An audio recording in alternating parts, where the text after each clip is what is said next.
Dejamos este tiempo en sus manos, Espíritu Santo, rogando que nos enseñe y que redarguya nuestros corazones y modifique todo lo que tenga que modificar en nosotros, porque verdaderamente necesitamos hacer muchos cambios, todos, principalmente su servidor, en muchas áreas, y solamente usted, mi Dios, sabe cómo y cuándo lo tenemos que hacer. Gracias, en el nombre de Jesús. Amén. El tema de esta predicación es Jesús, centro de la Biblia, y como una pregunta, centro de tu vida. Gracias, hermano. Se lo repito, Jesús, centro de la Biblia, y como una pregunta, ¿y centro de tu vida? Amén. Vamos a ver si esos amén continúan al final, o si se suman todavía más al final de esta predicación. ¿Cuál sería el contexto? Bueno, la semana pasada aprendimos de una iglesia bien organizada. La semana pasada aprendimos que la iglesia necesita estar bien organizada. Los apóstoles se encontraban predicando de la palabra de Dios y de pronto se empiezan a pelear los griegos con los hebreos. Y dicen los apóstoles, es que no es justo que nosotros tengamos que predicar el evangelio y tengamos que estar resolviendo ustedes sus problemitas, les dicen los apóstoles. Indirectamente les dice los apóstoles a los discípulos, ya aprendan a solucionar sus problemas. No es justo que descuidemos la palabra de Dios para estar solucionando sus problemas. Hay versículos clave en Hechos capítulo 6, al cual te pido que me acompañes. Hechos capítulo 6.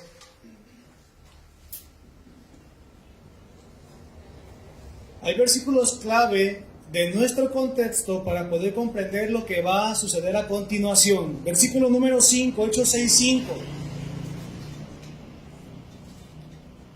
Dice así, Hechos 6, versículo 5. Agradó la propuesta a toda la multitud y eligieron a Esteban. Y fíjense nomás la descripción de Esteban. Varón lleno de fe y del Espíritu Santo.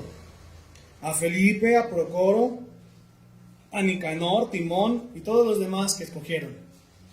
¿No te llamó la atención que solamente a Esteban se le nombra, de los 7 hombres, solamente a Esteban se le nombra como un hombre lleno de fe y del Espíritu Santo? Y entonces surge la primera pregunta. Aquí somos muy preguntones, ¿verdad que sí?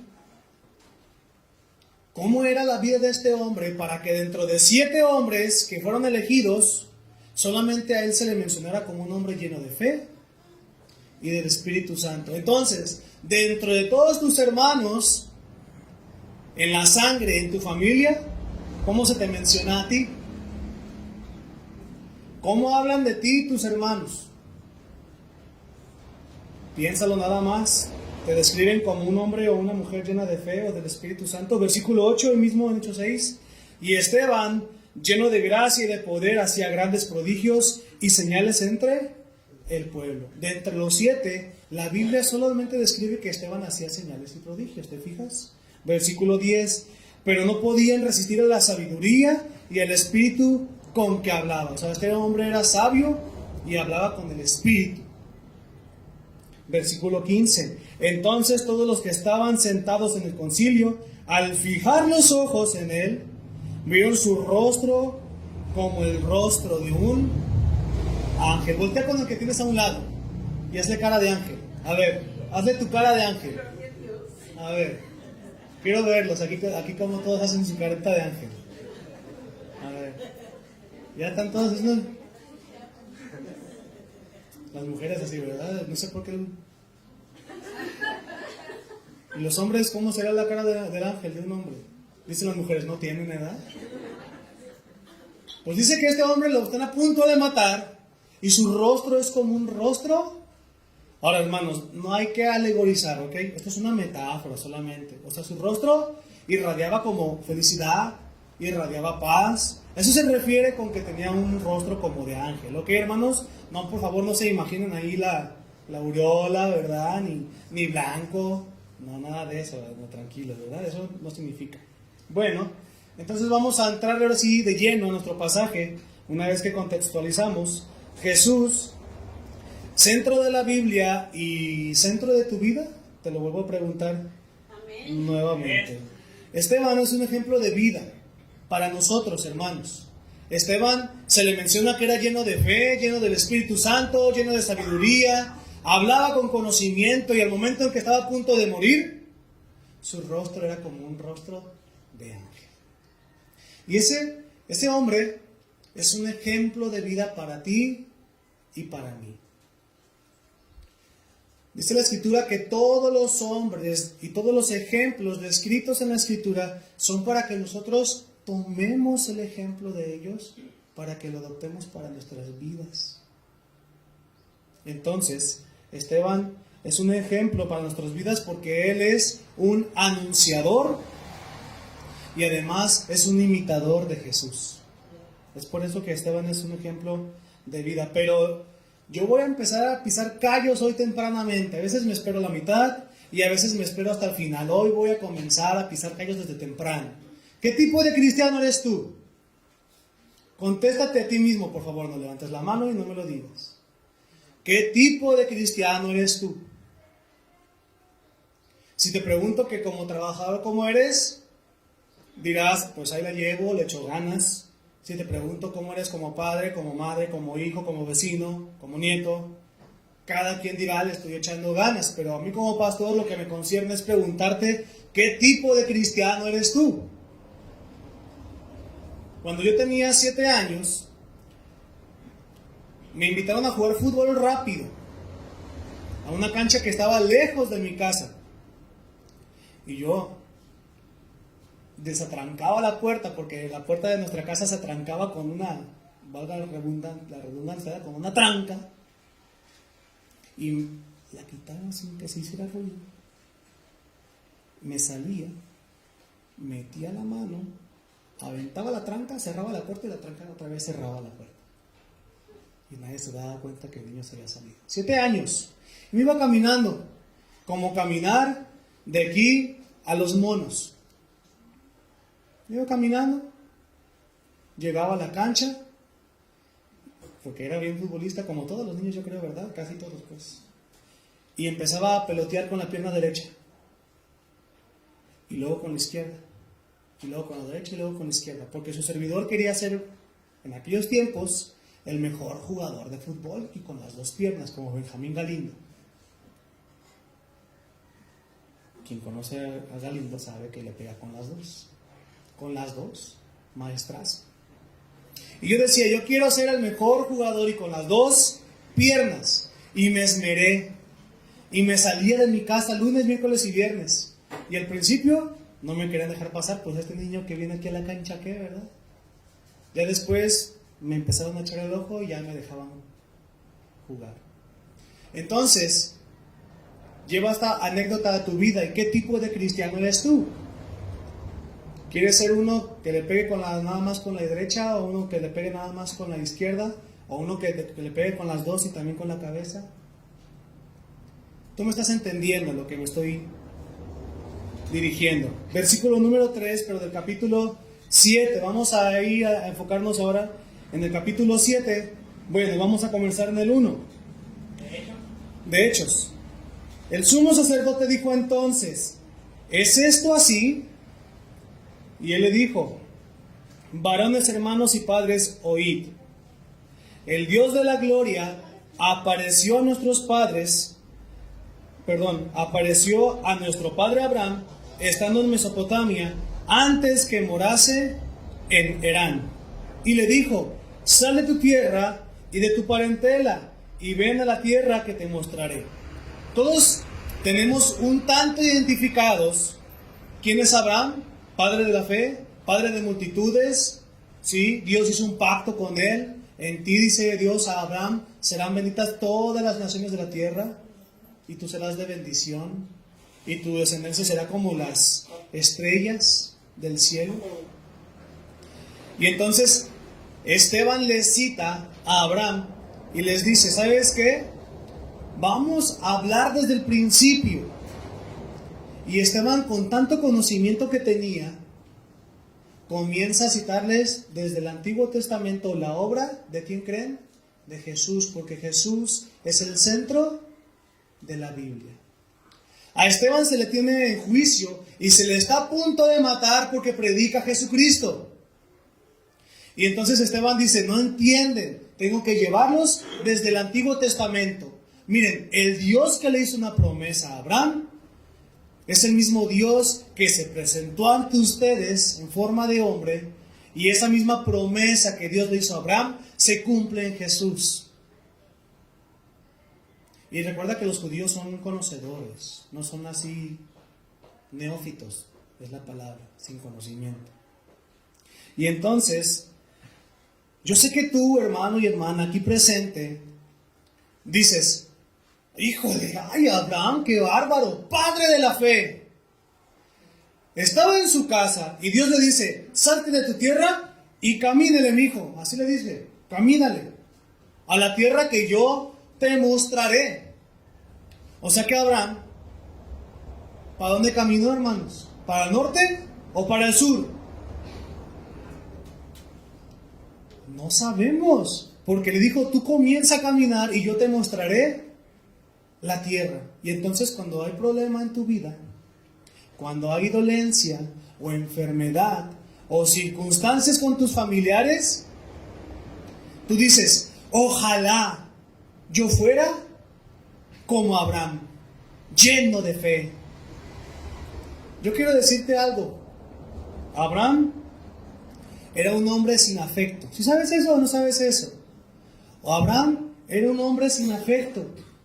Abraham, caminando hacia la tierra que Dios le dijo que fuera, dice, esa tierra para la que tú me estás llevando no tiene comida. Yo voy a ir para acá, voy a bajar a Egipto y voy a encontrar comida. Llega a Egipto y le preguntan todos por su mujer, por su ayuda idónea, por la gema tan hermosa que tenía por mujer, y le dicen, ¿qué es de ti esta mujer?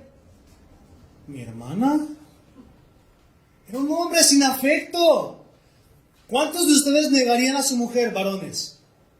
Si llegara ahí un hombre ahí a la puerta de su casa y tocara la puerta, te dijera, oye, esa mujer, joder, ¿qué es de ti? ¿Así le dirías? Es mi hermana. Pues ahí está. Eso fue lo que dijo Abraham. Es mi hermana. O sea, con ella hagan lo que se les pegue la gana. Y entonces tú tomas a Abraham como un ejemplo de vida, que ojalá fueras como Abraham, pero Abraham era un hombre sin afecto por su mujer. ¿Todavía te dan ganas de seguir siendo como Abraham?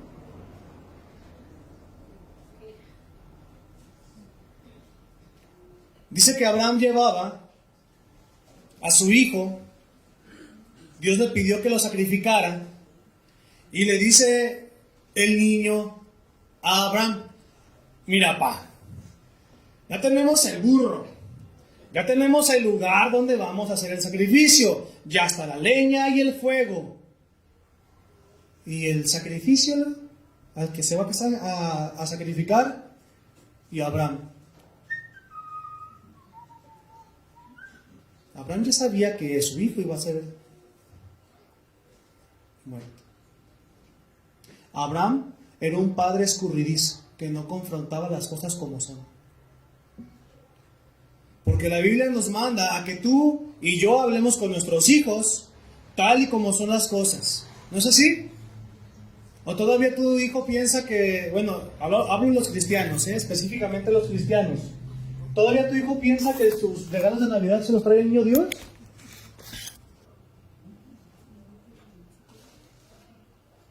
Me estoy dirigiendo a los que ya están en la fe. Yo sé que hay personas entre nosotros que todavía no. A tu hijo le tienes que explicar que el que compra los regalos es papá y mamá y se los dan por amor. Tienes que explicarle las cosas como son, no ser un padre o una madre escurridiza o escurridizo. Y entonces, ahí está el niño a punto de ser sacrificado y le pregunta, ¿y quién va a ser sacrificado? Y Abraham, yo sé que no es difícil dar esa noticia, es obvio. ¿Todavía te siguen dando ganas de ser como Abraham? Yo quiero decirte una cosa acerca de Jesucristo. Jesús es la bendición que Dios le prometió a Abraham, porque Dios le dice a Abraham, en tu simiente serán benditas todas las naciones de la tierra. Y hoy en día Todas las naciones de la tierra son bendecidas a través del sacrificio de Jesús. Así que el cumplimiento de la promesa de Dios para Abraham, el cumplimiento es la persona y la obra de Jesucristo. Por eso esta predicación se llama Jesús, centro de la Biblia. Por medio de Jesús, tú tienes muchos tesoros, hermano. Acompáñame a Efesios. Busca en tu Biblia Efesios. Si estás en Hechos, es un poquito para adelante. Romanos, 1 y 2 de Corintios, Gálatas y Efesios.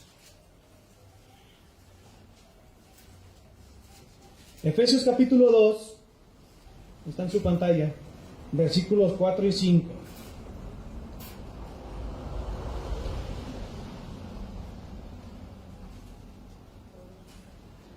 Dice así: pero Dios, que es rico en misericordia por su gran amor con que nos amó, aun estando nosotros muertos en pecados, nos dio vida juntamente con ¿quién, hermano?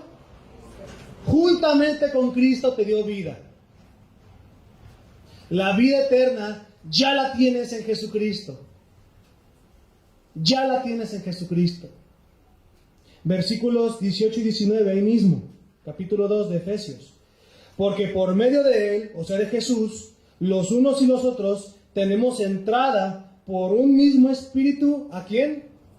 Al Padre.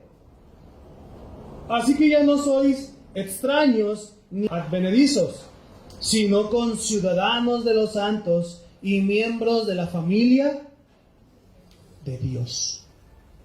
Ya no son extraños, ahora son conciudadanos de la familia de Dios.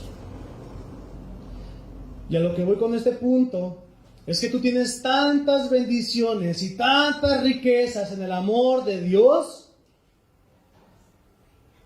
que no te das cuenta, hermano, porque tú mismo has sido hecho santo y colocado en lugares espirituales por medio de Jesús, conciudadano de la familia de Dios. Y tú ves a Abraham como un hombre lejano y dices, ojalá, que de por sí la palabra ojalá significa Alá quiera, el Dios Alá, y te empeñas en decir ojalá, ¿verdad? Todavía, ojalá yo fuera como Abraham. Por medio de la fe has sido salvo. La misma fe que Abraham tuvo al momento de caminar. Y esta fe, dice la palabra de Dios, ni siquiera nace de ti, es un regalo de Dios. Deja de mirar a Abraham como un hombre lejano, diciéndote yo no puedo, soy miserable, no puedo seguir adelante. Ojalá fuera como Abraham. Hermano, tú tienes la misma gracia y el mismo espíritu que acompañó a Abraham, que es el Espíritu Santo que mora en ti. Y te pregunto entonces nuevamente, ¿qué tipo de cristiano eres entonces? ¿Qué tipo de cristiano eres entonces? Vamos a Hechos, capítulo 7 nuevamente. Ahora vamos a enfocarnos en el versículo número 8, porque Esteban sigue hablándoles el panorama de la Biblia, pero se encuentra con un nuevo personaje. Hechos 7:8 dice, y le dio el pacto de la circuncisión. ¿A quién? A Abraham. Y así Abraham engendró ¿a quién? A Isaac. Y le circuncidó al 8º día, e Isaac a Jacob, y Jacob a los 12 patriarcas. Y entonces tú ves a Isaac como el grandísimo hijo de la promesa.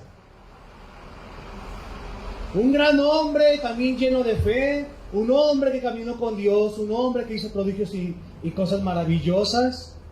Pero yo no sé si sepas que Isaac era un hombre sin liderazgo con sus hijos. Los dos niños en el vientre de su madre ya venían peleando. ¿Se acuerdan? Ya venían peleando. Y nace primero uno y dice el texto que el otro lo agarra y no te va a decir, ¿cómo pues que tú primero? Desde el vientre ya estaban peleando los hijos de Isaac. Y una vez que nacieron los muchachos, ay hermanos, por favor, ¿ustedes creen que esos dos muchachos se sentaban a platicar? bien compadres, si desde el vientre se venían peleando. Una vez uno se encontraba con tanta hambre que le dice al otro, hazme un plato de comida y te vendo mi primogenitura. Te vendo todas las bendiciones de Dios. La heredad de la tierra, la bendición espiritual del patriarcado. Te vendo todo por un plato de lentejas. ¿Qué tipo de padre, qué tipo de liderazgo tenía el padre de esos dos muchachos? Es como si tú tuvieras todos los billones del mundo, ya todos dicen amén ahí en su mente y corazón, ¿verdad? Y entonces tuvieras 3 hijos y a ninguno enseñaras a ser administrado. ¿Qué tipo de padre o madre eres entonces? Es como cuando compras, entonces, vamos a poner un ejemplo, un arbolito para Navidad, que ya cada quien pensará si es bueno o malo en su corazón, ya lo predicamos eso. Y entonces llega uno de los niños y agarra el arbolito y tú ves al niño, está chiquito, déjenlo. ¿Qué tipo de liderazgo es ese en cuanto a las familias? Lo que sucede más adelante con estos dos muchachos es de que cuando el padre ya está viejo y ciego, dice la escritura, uno engaña al padre para quedarse con la bendición del otro. Hasta la vejez del padre, esos dos muchachos continuaron peleando entre ellos dos. Este hombre Isaac hace lo mismo que su padre Abraham. Va a otra tierra a buscar comida, lleva a su hermosa mujer. Y cuando le preguntan, ¿qué es de ti? ¿Qué contesta? Es mi hermana. Y la toma un hombre y se la lleva a su casa. Y no tengo que explicar para qué, ¿verdad? No se consuma el acto. Y le dice, oye, que de parte de Dios, entiende ese hombre que no era su hermana, era su mujer. Y le dice, ¿qué estás haciendo? No es tu hermana, es tu mujer. Isaac, otro hombre sin afecto por su mujer. Al final de esta historia de Isaac, cuando Isaac está ciego y le dice a su hijo mayor, ven y te voy a dar la primogenitura y la bendición, escucha a su esposa. Pero la señora tenía un hijo preferido. Y le dice al hijo preferido, mira, llénate de pelos ahí de animales, que el otro era bien peludo. Haz voz de hombre, le dice. Que yo creo que hablaba así, quién sabe cómo. Y engaña a tu padre para que te dé la bendición a ti. ¿Qué tipo de liderazgo en cuanto al hombre para con su mujer era Isaac? ¿Tú crees que la mujer se animó a hacer eso por primera vez? Era la bendición patriarcal, hermano. La bendición patriarcal del Antiguo Testamento es tan grande como no tienes una idea. Pero nos empeñamos a ver a Isaac como un hombre inalcanzable, grande, que yo jamás llegaré a ser como él. Jesús es el centro de la Biblia. Cuando Dios le prometió a Abraham que iba a tener mucha descendencia, le dijo a Abraham, pero yo estoy bien viejo, 80 años. ¿Cómo voy a tener yo un hijo? Mi esposa también tiene 80. Y le dice Dios, a través de ese hijo serán benditas todas las naciones de la tierra. Tienen fe, tienen al hijo. Y el hijo iba a ser sacrificado a final de que la promesa se llevara a cabo en cuanto a probar la fe. Jesucristo es el unigénito hijo sacrificado, porque él sí fue sacrificado, del cual dio ejemplo Isaac. ¿Te fijas cómo Jesús siempre ha sido el centro de la Biblia? Siempre todos los personajes hablan de Jesús. Jesús es el unigénito hijo que él sí fue sacrificado, y Isaac dio un testimonio acerca de lo que Jesús iba a venir a hacer. Jesús es el centro de la Biblia. Vamos a Mateo capítulo 3.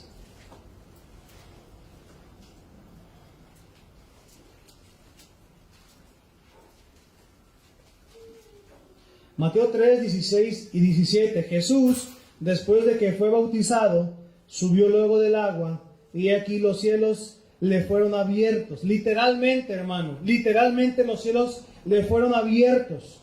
Y dice ahí en el versículo: y vio el Espíritu de Dios que descendía como paloma y venía sobre él. Y hubo una voz de los cielos que decía: este es mi Hijo amado, en quien tengo complacencia. Isaac es un tipo de Cristo del Antiguo Testamento. Un personaje que habla de lo que iba a ser Jesús. Y Jesús, entonces, es literalmente el Hijo sacrificado para la salvación de nuestras almas por la eternidad, hermano. Jesús es el centro de la Biblia. Yo te quiero volver a preguntar: ¿Jesús es el centro de tu vida? Jesús indiscutiblemente es el centro de la Biblia. Todo el Antiguo y el Nuevo Testamento, al centro se encuentra Jesús. Aún en el Apocalipsis, donde dice: yo soy el alfa y el omega, el principio y el fin. Vamos a Hechos 7 de nuevo, hermano.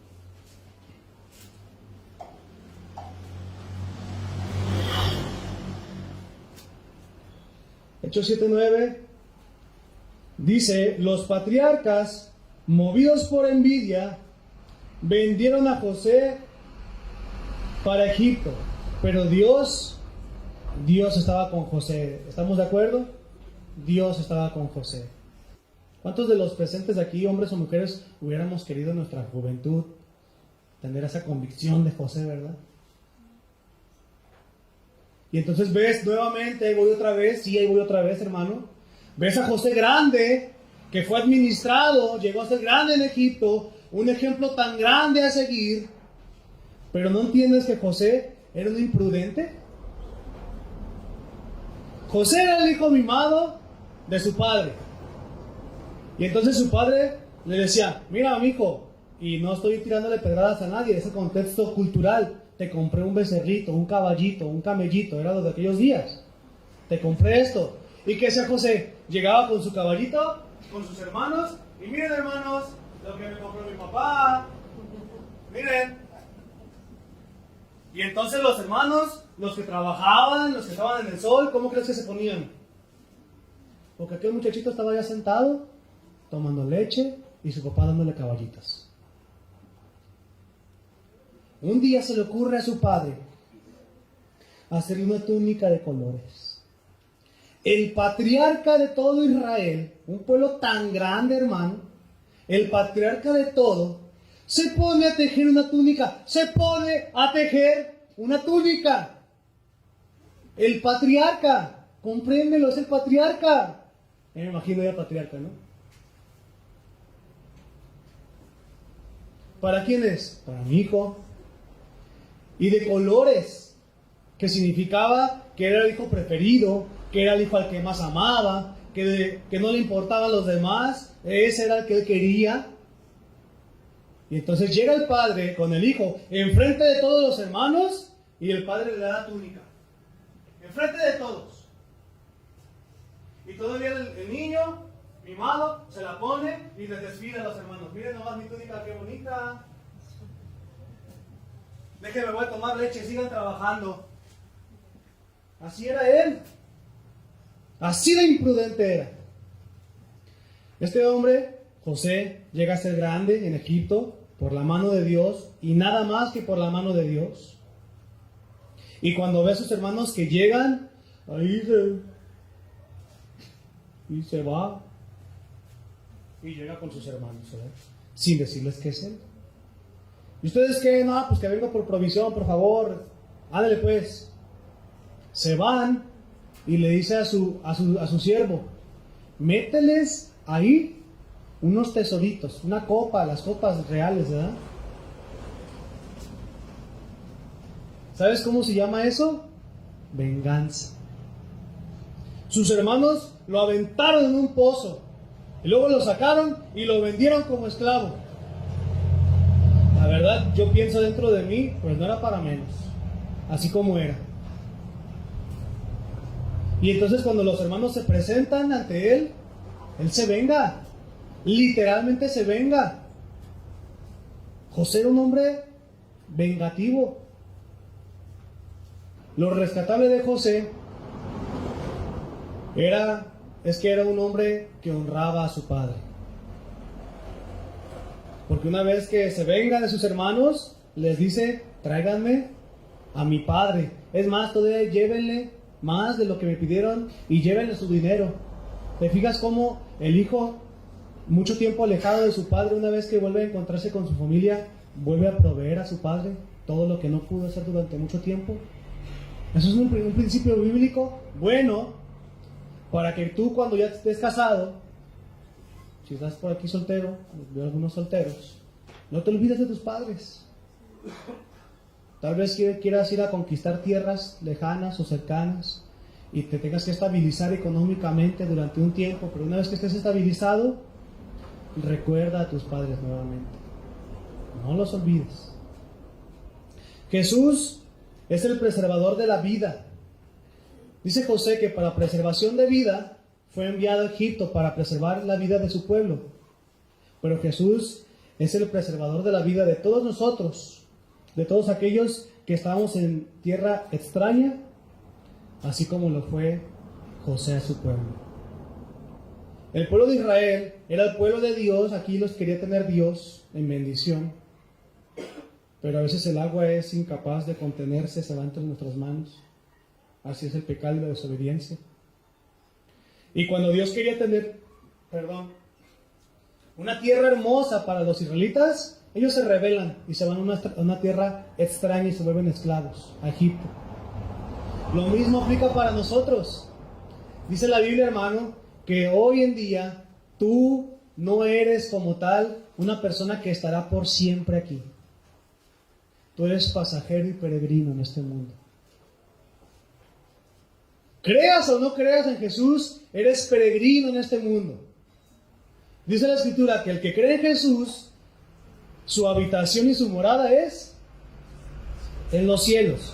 Pero el que muere sin Jesucristo y sin fe en Él, su morada eterna será díganlo, en el infierno, que no les dé pena decir la palabra, porque existe el infierno. Eres peregrino, nada más en este mundo. Tienes que tomar una decisión.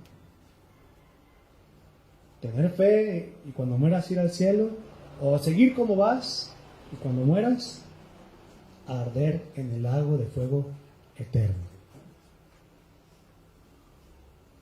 Somos peregrinos aquí. Vamos a Colosenses capítulo 1, del Nuevo Testamento, después de Hechos.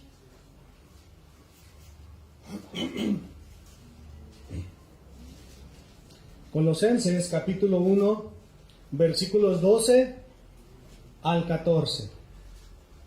Dice Colosenses 1, del 12 al 14: con gozo dando gracias al Padre que nos hizo aptos para participar de la herencia de los santos en luz.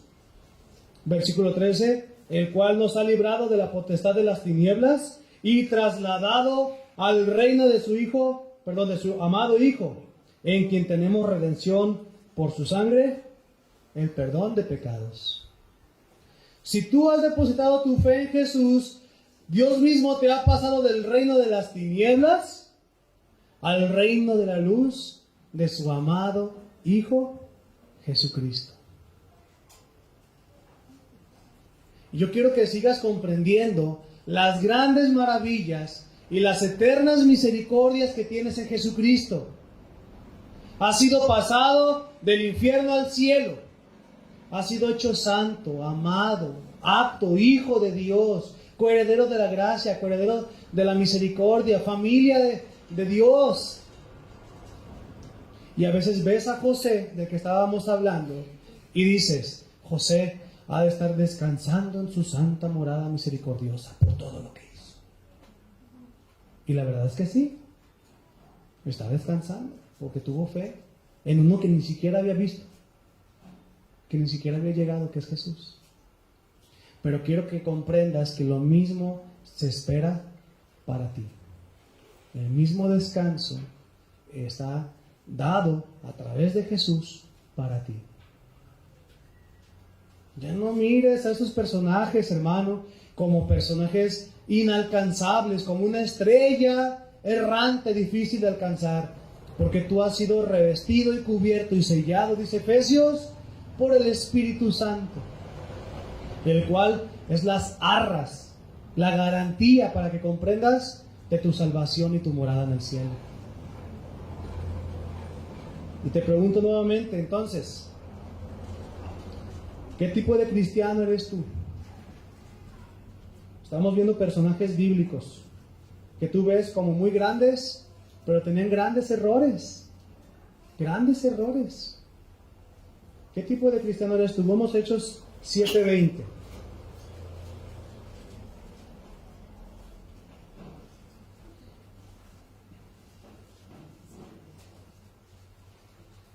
En aquel mismo tiempo nació Moisés y fue agradable a Dios y fue criado 3 meses en casa de su padre. ¿Cuántos años tiene? ¿Cuántos meses tiene Emiliano Lupis? ¿Ah? Así estaba Moisés, como Emiliano, más o menos. Ahorita lo va a levantar el Mauricio, así como el Rey León, para que todos lo vean. Cuando Moisés fue colocado en un cesto, en un canasto, y aventado al río. No para que se ahogara, para que navegara. No me confundan. Sí, porque no debe ser verdad. Lo empujaron ahí para que la hija del faraón se lo encontrara y no lo matara. Y entonces llegamos a un hombre con un liderazgo tan grande, Moisés, el líder del pueblo de Israel, sacó nada más de Egipto a 1,5 millones de personas. Yo no sé cómo lo hizo. Yo creo que se llenó de canas en 1 año ese hombre. Fácil. O pelón. O gordo. No, gordo no, porque caminó 40 años en el desierto. Era imposible que estuviera gordo. Y eso que no podía porque era tanto. Y ahí vamos para eso, hermano. Ahí vamos para eso. ¿Te imaginas qué grande hombre? Entonces, todos tenemos a Moisés, ¿verdad? No, pues Enoc, Adán, Isaac, Jacob, pero Moisés fue, y así lo vemos, ¿verdad? Grandísimo. ¿Sí sabes que Moisés era un asesino? Moisés mató a un hombre, hermano.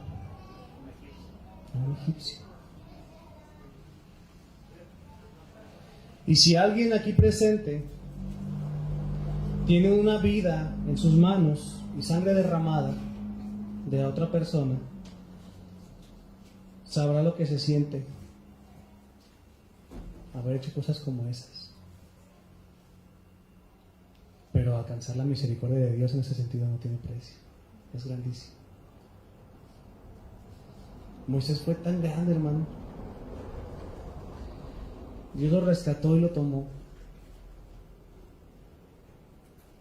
Y de ser asesino lo pasó a ser el líder de su pueblo amado. Además de asesino, era un impuro. Fue criado en la casa del faraón toda su vida como si fuera hijo legítimo de faraón. Mentiroso. Sangre impura, no era del linaje del faraón. Y ahí se crió. Pero como dice en su pantalla, era un mentiroso, pero dispuesto. Y yo quiero que veas esos rasgos de Moisés. Y quiero decirte con el dolor de mi corazón, como pastor que te veo y que te amo, que continuamente te veo, y te hablo a ti, mujer, hombre, niño y niña aquí presente, te veo que te enfocas en los rasgos de la izquierda de estos hombres. Pero no nomás te enfocas en ellos, te enfocas en ti mismo con esos rasgos. Te veo que vives una vida que te sientes impuro, asesino, mentiroso, pecador, sin afecto, como todos los personajes que hemos visto. Y continuamente estás viéndote del lado izquierdo de esa tabla, de ese hombre, y no entiendes que por medio de Jesucristo Has sido hecho nuevo, una nueva creación. Segunda de Corintios 5:17 lo dice: si alguno está en Cristo, nueva criatura es. Todas las cosas viejas pasaron. He aquí, todas son hechas nuevas. Pero de alguna manera te enfocas en tu vida a sentirte impuro, pecador, mentiroso, y no entiendes que tienes disposición, que has hecho santo, apto y amado por Dios.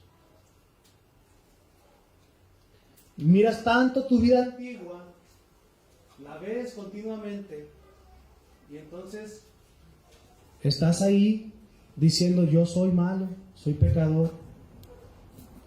Si Moisés, hermanos, hubiera continuado con sus lamentaciones, ¿tú crees que hubiera durado 40 años soportando al pueblo en el desierto? Él reconoció el amor y la misericordia de Dios. Yo te quiero invitar a que también lo hagas tú. He preguntado: ¿qué tipo de cristiano eres? Y sabes qué, hermano, la manera en cómo te sigues viendo en el pasado es la manera en cómo tú vas a estar caminando en tu vida cristiana. Vas a ser ese tipo de cristiano. Si cada día dices: no, pues la regué, pero pues somos imperfectos, ¿verdad? O sea, pues ¿qué más hacemos? Hermano, pues está bien que reconozcas ese asunto, pero es necesario que continúes adelante y digas: ok, la regué, soy imperfecto, pero en Jesús tengo las arras de la salvación y puedo seguir adelante. Moisés fue el salvador de esta gente, de este pueblo, y Jesús, como el centro de la Biblia, Jesús es el salvador de un pueblo oprimido, ya no por los egipcios, sino por el pecado. Jesús es el salvador de la humanidad oprimida por el pecado que nos fue heredado. Y te fijas cómo nuevamente cada personaje habla de Jesús. Jesús es el centro de la Biblia. Pero ¿es el centro de tu vida? Vamos a 2 de Corintios, capítulo 3, versículo 14. Vamos a terminar aprendiendo lo que dice la Escritura acerca de lo que eras y de lo que eres. 2 de Corintios 3:14 al 18 dice: pero el entendimiento de ellos se embotó, porque hasta el día de hoy, cuando leen el antiguo pacto, les queda el mismo velo no descubierto, el cual por Cristo es quitado. Y aún hasta el día de hoy, cuando se lee a Moisés, el velo está puesto sobre el corazón de ellos. Pero cuando se conviertan al Señor, el velo se quitará. Así como, hermano, que estás aquí presente, el velo ya te fue quitado. Ya entiendes las Escrituras. Porque el Señor es el Espíritu. Y donde está el Espíritu del Señor, ¿ahí hay qué, hermano? Ahí hay libertad. Deja tú, como los elefantes, de estar tú mismo esclavizándote al pecado y diciéndote: es que yo era, y es que yo era, y es que yo hice, y es que yo fui. Y entonces comprende que donde está el Espíritu de Dios, allá hay libertad. Ahí hay libertad. Versículo 18: por tanto, nosotros todos, mirando a cara descubierta, como en un espejo, la gloria del Señor, somos transformados de gloria en gloria en la misma imagen, como por el Espíritu del Señor. Los personajes del Antiguo Testamento, hermano, tú los miras y son lejanos. Y son grandes, dices tú, son grandes. Y dice la Escritura en 2 de Corintios, capítulo 3, 18. Ahora tú miras esa gloria y esa fe y esa mansedumbre y esos ejemplos, tú los ves cara a cara, como en el reflejo de un espejo, porque la gloria de Dios ha sido reflejada en Jesús que está en tu corazón. Ya no te enfoques en lo que fuiste. Continúa hacia adelante.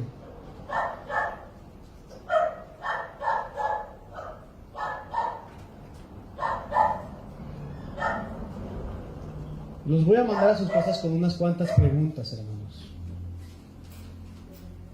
¿Qué tipo de cristianos somos? ¿De esos que son fiesteros? Y vas a la fiesta, y vas al convivio, y al 15 años, y le entras, y para acá, y le das gozo a la carne, te pones a bailar, te pones a tomar, te pones a fumar, pero 3 días después, te invito a mi iglesia. Le dices al mismo que estuvo contigo en la fiesta. No te estoy diciendo que si eres, te estoy preguntando, ¿eres de este tipo? No, pues, a la gorra ni quien le corra. A todas las fiestas voy. Y entonces todo el mundo que sabe que eres cristiano. Y entonces cuando tú entras a la fiesta, ¿cómo se pone todos? Entonces te pones a cantar, te odio maldita, todas esas canciones de desamor, que no existe otra cosa más que de esas. Pero 5 días después les mandas por WhatsApp un Dios te bendiga, Dios te ama. ¿Tú sabes lo que causa en la gente eso? O sea, ¿eres cristiano o no me la estás jugando? O sea, ¿me invitas a la fiesta de tu iglesia porque yo te invito a mis fiestas de acá? ¿Qué tipo de cristiano eres, hermano? ¿Del que te la pasas juzgando a todo el mundo? Oye, no hagas esto, ya no más. Eso está mal. Mira a tu hijo, mira cómo está tu perro, mira tu trabajo, mira tu casa, mira tu carro. Un total juez que trae aquí el mazo todo el tiempo. Ah, pero después te aconsejo. Mira, lo que más te conviene es acercarte a Dios. Después de que lo juzgaste y lo juzgaste y lo juzgaste. ¿Qué ocasiones una gente? Pues no van a querer conocer. Un cristiano apegado al mundo, tal vez, somos así. No, pues no me comprometo con Dios porque pues ¿qué va a decir mi familia? Me van a regañar en mi casa, ya no me va a querer mi tía. No voy a la iglesia porque pues mi hijo se enoja. Comprometidos con el mundo, hermanos, pero sin compromiso con Jesús. Hemos visto ya muchos ejemplos. ¿Qué tal de esos cristianos que son bien tranzas en sus trabajos? ¿Qué tal? Tienen la uña larga. Nadie lo ve. Nadie dice nada. Pero cuando un compañero le riega en su trabajo, ahí estás tú para hacerle ver el error. Quiero terminar leyéndoles 1 de Timoteo, capítulo 1. Antes de leer 1 de Timoteo, quiero decirte una cosa, hermano, aquí presente. Yo no te estoy juzgando. Yo no te estoy diciendo que tú ahí sentado eres imperfecto pecador y que yo aquí parado soy santo, inmaculado y sin mancha. Yo no te estoy diciendo eso. Yo se los he dicho siempre y no me canso y lo digo sin ninguna vergüenza. De entre los pecadores, yo soy el primero. Lo que quiero que comprendas esta tarde, ya tarde, es que yo no te estoy juzgando, ni te estoy diciendo que tú eres malo pecador y que yo soy perfecto, porque no es así. Mira nomás lo que dice aquí Pablo en 1 de Timoteo 1, 12 al 17. Doy gracias al que me fortaleció, a Cristo Jesús nuestro Señor, porque me tuvo por fiel, poniéndome en el ministerio, habiendo yo sido antes blasfemo, perseguidor e injuriador. Y ahí, hermano, ponle toda tu lista. Mujeriego, asesino, drogadicto, borracho, fiestero, parrandero, peleador, maltratador, majadero, lo que quieras. Identifícate con la persona. Dice ahí, versículo 13, mas fui recibido a misericordia, porque lo hice por ignorancia en incredulidad. Tú sabes, hermano, cuántas iglesias fundó Pablo, a cuántas personas les compartió el evangelio.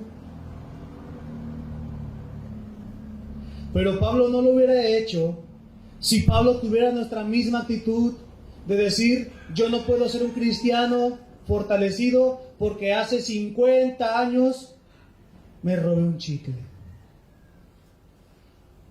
Pablo dice, yo fui injuriador, yo fui blasfemo, yo fui un perseguidor de la iglesia, mas he sido recibido a misericordia.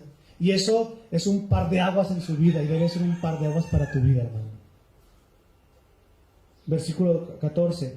Pero la gracia de nuestro Señor fue más abundante con la fe y el amor que es en Cristo Jesús. Palabra fiel y digna de ser recibida ¿por quiénes? Por todos. Que Cristo Jesús vino al mundo para salvar a los pecadores, de los cuales, dice Pablo, yo soy el primero, dice Pablo. Cristo Jesús vino a morir por los pecadores, de los cuales yo soy el primero, versículo 16. Pero por esto fui recibido a misericordia, para que Jesucristo mostrase en mí el primero toda su clemencia, para ejemplo de los que habrían de creer en Él para vida eterna. Por tanto, al Rey de los siglos, inmortal, invisible, al único y sabio Dios, sea honor y gloria por los siglos de los siglos. Amén. ¿Qué tipo de cristiano eres, hermano? Cristo es el centro de la Biblia, pero ¿Cristo es el centro de tu vida? A Él sea la gloria por los siglos de los siglos. Amén. Oremos, hermanos. Señor, es cierto, Señor, es cierto, porque su palabra lo dice. Somos pecadores. Somos personas que cometen errores. Pero como dijo Pablo, que él era perseguidor y blasfemo, asesino. Y nosotros podemos poner una larga lista ahí, Señor. Pero yo quiero rogarle, Señor, por mis hermanos, que de verdad, este 2019 aprendan a vivir la vida cristiana como lo que son, como hijos del Dios Todopoderoso, santos, colocados en lugares celestiales por medio de la fe. Que todos comprendamos que algún día seremos recibidos en gloria en las alturas delante de su presencia, mi Dios. Señor, que el que tiene una larga cola que pisar, se deje de enfocar en esa larga cola y que mire hacia adelante, como Pablo lo hizo. Y que comencemos todos juntos a caminar una vida cristiana, dejando de autoflagelarnos, autocompadecernos, autocastigarnos y entender que el perdón ya fue recibido a través de Jesús. Señor, ayuda a los hombres y a las mujeres aquí presentes, a los que ya han creído en que de verdad confíen plena y certeramente en Jesús. Que aquel que no tenga una palabra de afirmación para con sus hermanos, que mejor calle. Que aquel que tenga ánimos para con sus hermanos, que hable y los anime en seguir adelante en la vida cristiana. Señor, su palabra promete que Jesús nos perfecciona en tiempo presente y día a día. Que dejemos de poner excusas de que somos imperfectos, hombres pecadores, y que continuemos adelante en la vida cristiana, dándole la gloria y la honra porque usted la merece, mi Dios. Porque el sacrificio de Jesucristo no fue en vano, y porque cada acción de nuestras vidas dirigida para con usted, Señor, en santidad y en amor, es un acto que glorifica su nombre y su presencia. Así que, Señor, ayúdanos y que podamos juzgar a otros y que podamos animarnos en el amor y en las buenas obras, Señor. Gracias, Señor. En el nombre de Jesucristo.